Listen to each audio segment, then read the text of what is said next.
Hi there, and welcome to our next installment of your food safety workshops here with Dirigo Food Safety. I'm Dr. Michele Pfannenstiel, and I'm coming to you from Yarmouth, Maine, and the rainy and cold April, Maine day. And I'm coming to you today to talk about specifications. Okay, when people call me and they need food safety planning, I only ask them three questions. I ask them, what do you make? How do you make it, and where do you get your raw materials from? And so what do you make is actually a question about specifications. What are the specific things that are the qualities and the attributes of your finished food? And today we're going to talk about that.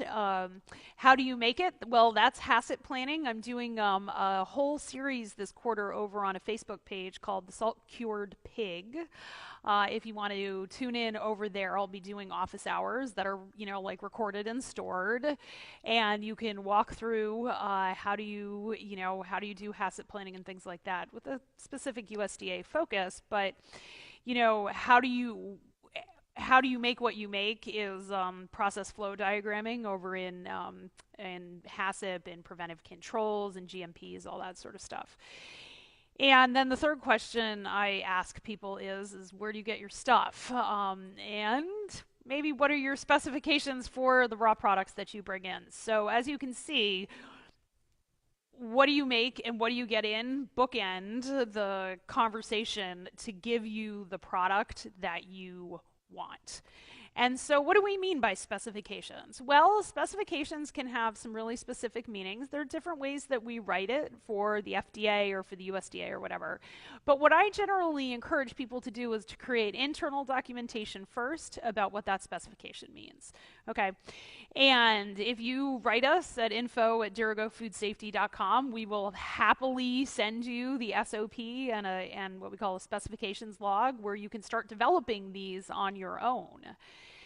And so here's kind of what you do. All right, you have a recipe, okay, and you have taken that recipe and you have created a product, and you probably have a process in mind and what that product is supposed to look like. Well, a specification defines in really exacting detail what you are making, okay? And we start with some of the really obvious things. We start with what's the name, okay? If you are not familiar with standards of identity, go and Google standard of identity and your product name. Okay, if you have cheddar cheese has a standard of identity. It must be made by a cheddaring process. Hot dogs have a standard of identity. They must be a fully cooked refrigerated food. Okay. Understand whether or not the name that you're giving your product creates a standard of identity. If it does, you must agree with that standard of identity or you must change the name. So start there and understand if you do have a standard of identity. And if you do, just make it to the standard of identity. It's okay. All right.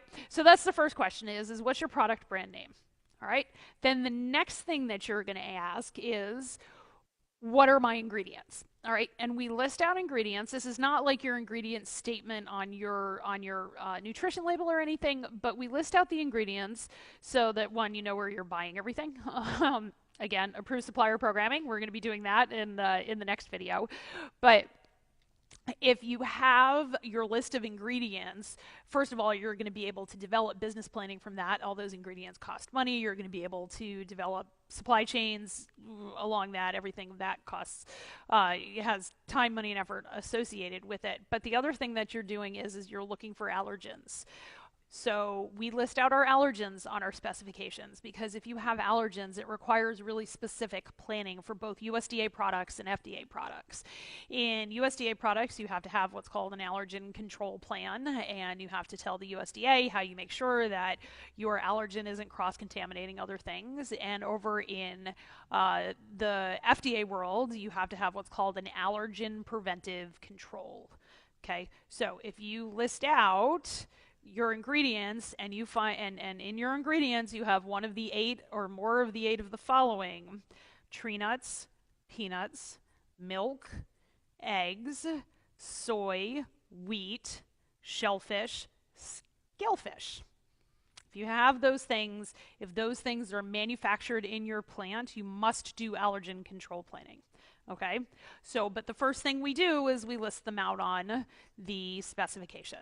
Okay, then the next thing that we list on the specification is our label. What does your label look like? You know, how do you identify on your package that that label is what it is? You know, labeling controls and labeling checks are going to be part of your life as you produce food. Make sure that you have a repository of what the approved label is for each food. Okay, doing specifications is not just an exercise in writing things down. They were actually creating documents that help you identify what your food is, and when you go to sell your food or get it into distribution, help the people who are doing wholesale buying identify what your food is. Next thing that we talk about is what's the packaging associated with your food? Is it reduced oxygen packaged? If it's fish, is it 10K packaging or something thicker than 10K packaging? If you don't know what that is, ping me, message me on Facebook. I'll be happy to explain it. When you define what your packaging is, much like your ingredients, you can start developing your supply chain and the costs associated with that supply chain. But it's really important for distribution to know how big your packages are, what size box things go on, how many boxes go on a pallet, do you rainbow pallet, that sort of thing. Because all of those logistics, you can grow the perfect tomato, but if you can't get the perfect tomato to market, nobody cares. All of your logistics is how your organization lives or dies. Okay, I wish I had, better news that all you had to do was make perfect food, but you have to make perfect food and get it to market in order for you to make money. And palleting and palleting configurations, casing and casing configurations are incredibly important for people to know so that they send you the right truck. I have a client who distributes a frozen product, and on more than one occasion, his distributor has shown up with an unrefrigerated truck. Like, that wastes everybody's time, money, and effort because he can't distribute into an unrefrigerated truck, of course, right? So having a specification that delineates your packaging will help immensely in actually getting your product out, like literally getting your product out the door. Okay, and then the next thing, you can put your nutrition labeling if you're big enough that you're doing nutrition labeling, or your clients are requiring nutrition labeling. You put your nutrition label on your specification. Then I often have clients put any label claims that they're making. Are you GMO free? Are you gluten free? Are you kosher? Are you whatever, organic or regenerative, or any of the labels that you have? If you list those out on your specification, well, then you can then what you do is you provide the validation documentation if somebody requests it, and all the validation documentation that you're going to need to go get. Oftentimes, if you are sending things to co-packers, they require validation documentation because their inspectors require validation documentation. And then finally, as part of the specification, you need to define limits of what you're willing to accept in terms of pathogens and yeasts and molds and generic E. coli and that sort of thing that's on your product. We do not have zero tolerances for a lot of things. We do have zero tolerances for some things, but you can't just put, I will not have any yeast and mold in my product, because if you make anything except a commercially sterile product, you will have yeast and mold. And that's okay. That's okay, but you need to be able to understand what that is. That's what we're here to help with, to help you understand what's an acceptable level of yeast and mold, continuing process improvement. There are some things for which we have a zero tolerance, especially in ready-to-eat foods. We have zero tolerances for listeria. We have zero tolerance for salmonella. We have zero tolerance for Shigatoxin E. coli. By defining that stuff, where you have to aim for, okay? You can't aim for clean enough if you've got a ready-to-eat food. You have to aim for zero tolerance for listeria, that there's no listeria present in your facility and there's no listeria present on your food.